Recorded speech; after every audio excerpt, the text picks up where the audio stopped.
আসসালামু আলাইকুম দর্শকবৃন্দ, দেখেন আজকে অনেক বৃষ্টি, অনেক ঝড় তুফান চলছে। এখানে প্রচুর বৃষ্টি হচ্ছে। তো আপনাদেরকে দেখাবো আজকে কালবৈশাখী ঝড়। এই দেখেন অনেক বৃষ্টি,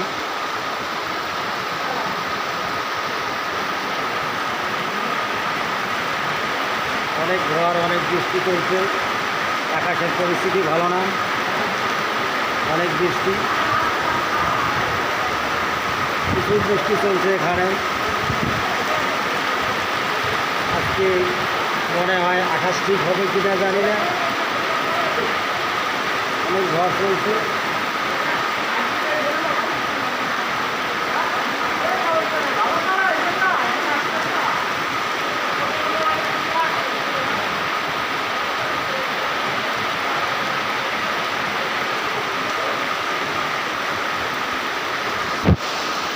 ধন্যবাদ সবাইকে।